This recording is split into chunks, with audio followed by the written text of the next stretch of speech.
हाँ बच्चों, आज हम पंचतंत्र की एक कहानी सुनेंगे और एक बुद्धिमान बंदर की कहानी सुनेंगे। बुद्धिमान बंदर की कहानी, हो सकता है आप में से कुछ बच्चों ने सुनी भी हो, है ना।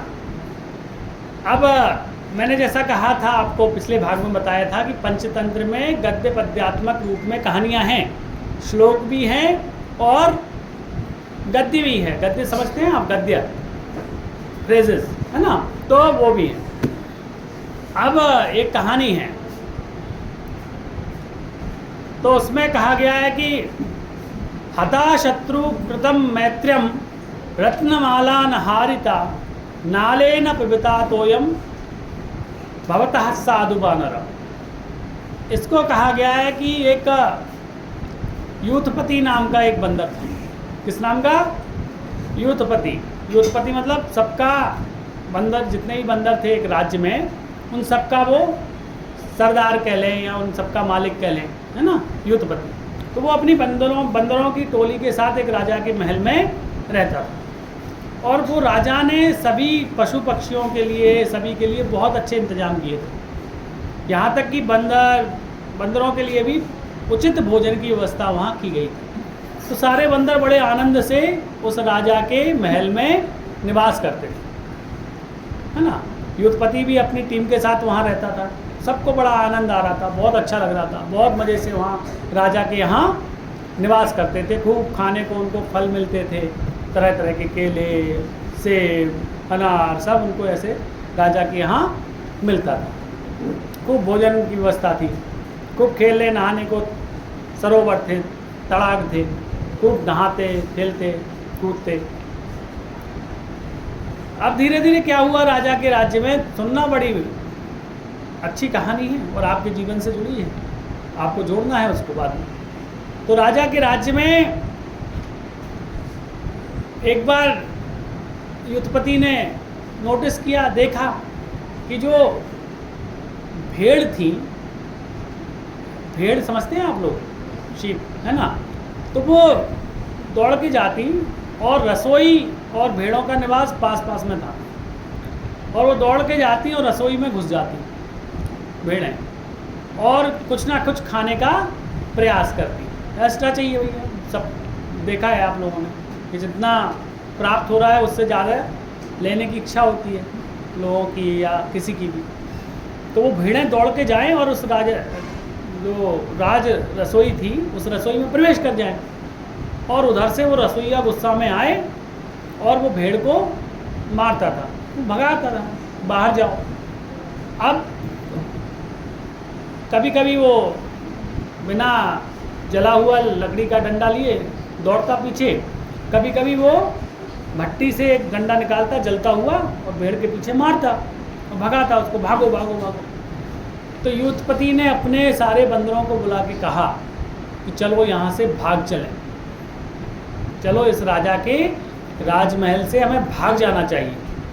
तो सब हंसने लग गए बंदर उसके ऊपर पागल हो गए, देखो है, बढ़िया खाने को मिल रहा है, सब कुछ रहने को मिल रहा है, कितना अच्छा जगह है, राजा ने कितना अच्छा प्रबंध किया है, और ये कह रहा है भाग चलो। यूथपति कह रहा है भाग चलो। तो सब बंदरों ने कहा भैया तुम्हें जहाँ जाना हो वहाँ जाओ, हम कहीं नहीं जाएंगे। यूथपति ने कहा अभी भी मौका है, यहाँ से भाग चलो। तो बंदरों ने कहा क्यों?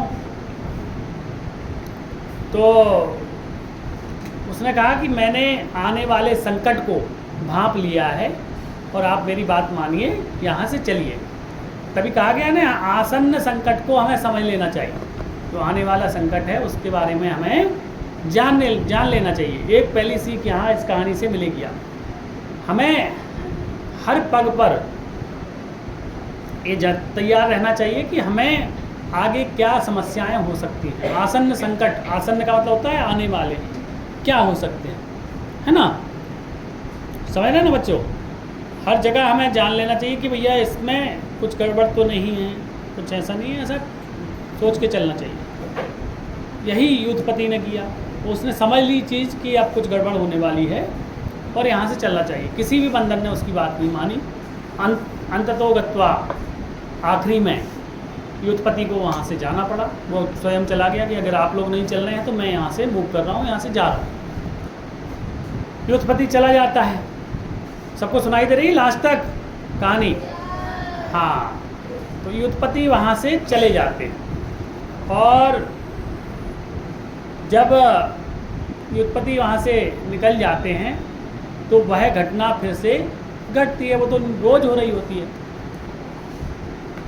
रसोइये ने जोर से एक जलती हुई लकड़ी मारी भेड़ में। भेड़ जलती हुई आई। भेड़ के पास तो बहुत सारी ऊन होती है, ऊपर बहुत सारे बाल होते हैं उसके बड़े बड़े। उसके बालों में आग लगी और वो जलती हुई आई बाहर। और बाहर जैसे ही आई तो वहाँ बहुत सारे घास का भंडार रहता था।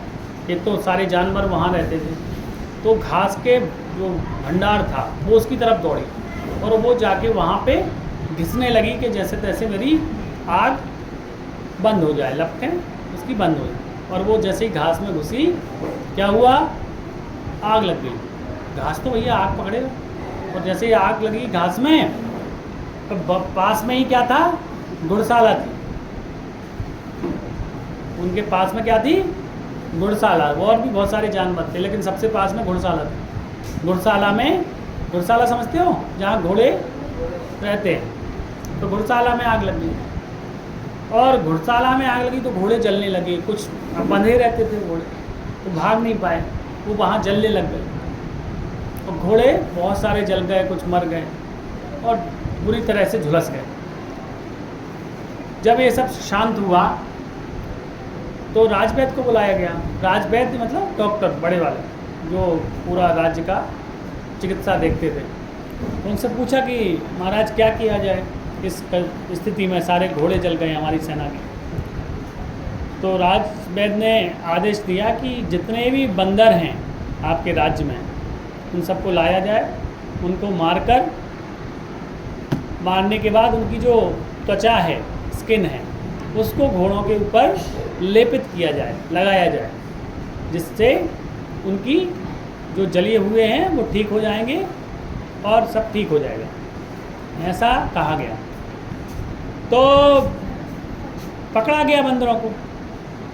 राजा ने आदेश दिया कि जितने भी बंदर हैं सबको पकड़ा जाए, उनको मारकर उनका लेप, उनकी त्वचा को किसके ऊपर लगाया जाए? घोड़ों के ऊपर। सारे बंदरों को पकड़ा गया, मार दिया गया और घोड़ों के ऊपर। घोड़ों को बचाना राजा को प्रमुख लगा तो उसने लगा दिया। मरते हुए बंदरों ने युद्धपति को याद किया। युद्धपति कौन था? हाँ, युद्धपति, हाँ, बंदरों का वो सरदार जो वहाँ से चला गया। अब एक खबर फैलते फैलते युद्धपति को पता चला कि हमारे सारे बंदरों को राजा ने मार दिया है। और युद्धपति ने तब तक क्या किया, जब वो घूम रहा था जंगल में तो उसने देखा कि एक सरोवर में बहुत सारे जानवर या जो भी प्रवेश कर रहा है, उनके प्रवेश करने के पदचिन्ह दिखाई दे रहे हैं, लौटने की नहीं दिख रहे हैं। पदचिन्ह समझते हो? फुट स्टेप्स जो चिन्ह होते हैं, तो वो अंदर जाने के दिखाई दे रहे हैं उस सरोवर में, बाहर आने की नहीं। तो वो समझ गया, उसको प्यास लगी थी, तो उसने एक लंबी सी नाल ली, कमल का या कोई ऐसा स्टिक लिया, दूर से बैठ के वो पानी पिया उसने। और जैसे ही पानी पिया, उस सरोवर से बहुत बड़ा दैत्य निकला और उसने कहा, मैं तुमसे प्रसन्न हुआ, मैं तुमसे प्रसन्न हुआ, बताओ क्या वरदान चाहते हो। तो उसने पूछा कि क्या मुझे ये बताओ कि इस सरोवर में कोई भी प्रवेश करता है, उसके प्रवेश के चिन्ह हैं पैरों के, लौटने के क्यों नहीं हैं। तो उस दैत्य ने बताया कि इस सरोवर के बाहर मैं कुछ नहीं कर सकता, लेकिन जितने भी लोग इस सरोवर में आएंगे, वो चाहे 2 हो, 1 हो या 1000 हो, मैं उन सभी को एक बार में खा जाता हूँ। चाहे वो छोटा सा खरगोश हो, चाहे बड़ा सा हाथी हो, सबको मैं निगल जाता हूँ। अच्छा, तो उन्होंने कहा कि आप प्रसन्न हैं तो मुझे आपके गले में जो रत्नों की माला है कुछ दिन के लिए मुझे दे सकते हैं। तो उन्होंने कहा ठीक है, लेकिन तुम्हें इसको लौटा कर देना होगा। ठीक है। उस दैत्य से माला लेता है युद्धपति और अपने राजा, जिस राजा के यहाँ वो रहता था वहाँ चला जाता है। और जैसे ही राजा के महल में पहुँचता है, सभी लोग खबर करते हैं कि वो युद्धपति आया है, सभी बंदरों का जो सरदार था वो मिलने आया है राजा से। और जैसे ही युद्धपति पहुँचता है उसका स्वागत होता है। युद्धपति को देखकर राजा कहते हैं कि अरे वाह, इतनी चमकती हुई मणियों की माला तुमने कहाँ से पहनी है, ऐसी तो हमारे राज्य में भी किसी के पास नहीं है। युद्धपति बताता है सबको मिल जाएगा, बड़ा सिंपल है, आप सभी को मेरे साथ चलना पड़ेगा, चलिए। तो बोले किसको ले चलें? बोले सबको ले चलो, पूरा राज्य ले चलो, सबको ले चलना है, खासकर आपके परिवार के लोगों को लेके चलना है। सब जाते हैं उसी सरोवर के पास, और सरोवर के पास जाके राजा से कहता है युद्धपति, सुनाई दे रहा है पीछे? युद्धपति बोलता है कि हम राजा और मैं बाद में स्नान करेंगे, पहले सभी को करने दो। और जैसे ही पूरा जितने भी लोग राजा के साथ आए थे सरोवर में प्रवेश करते हैं, 30 second, 40 second, 1 minute, 2 minute, 3 minute, 4 minute, समय बढ़ता जाता है और राजा की स्थिति डगमगा जाती है। कहता है ये निकल क्यों नहीं रहे? बोले थोड़ा समय लगता है। और जैसे ही सारा राज्य या जितने लोग भी आए थे वो एक ही बार में दैत्य ने सबको निगल लिया और दौड़ के युद्धपति चट्टान पर बैठ गया जाके और राजा से बोला कि जैसे तुमने मेरे परिवार का हनन किया है, उनको मारा है, ऐसे ही मैंने तुम्हारे साथ किया है। अब तुम अकेले मेरे जैसे घूम सकते हो। और राजा रोते हुए आ गया। तब वहाँ से दैत्य पुनः प्रकट हुआ और उसने वो माला दैत्य को दी। तो उसने श्लोक पढ़ा अंत में कि हता शत्रु कृतम मैत्र्यम रत्नमाला न हारिता। हता शत्रु, हे बुद्धिमान बंदर, तुमने अपने शत्रु को मार दिया, शत्रुओं को मार दिया। कृतम मैत्र्यम, और तुमने मित्रता को बनाया मेरे जैसे दैत्य से। दैत्य से तुमने क्या की? मित्रता की। रत्नमाला न हारिता, और इतनी अमूल्य रत्नों की माला को तुमने खोया नहीं। नाले न पिबता तो ये, और तुमने जल भी किससे पिया? इस सरोवर में जिसमें सभी कुछ मरने की संभावना होती है, जाने की संभावना होती है। तुमने एक नाल से, एक स्टिक से जल पिया। तुम कितने बुद्धिमान बंदर हो, कितने समझदार हो तुम, कि तुम आने वाली सारी चीज़ों को भांप लेते हो, आसन्न संकट को भांप लेते हो। तो ये कहानी कहती है बच्चों कि we should have to be prepare for the worst. हमें ज़िंदगी में बुरी से बुरी कंडीशन के लिए तैयार होना चाहिए। हमारे जीवन में कोई भी चीज़ बहुत कठिनतम हो सकती है, उसके लिए हमें तैयार होना चाहिए। कैसी लगी कहानी? हैं? चलो, अच्छी लगी ना? पक्का कुछ लोगों ने सुनी,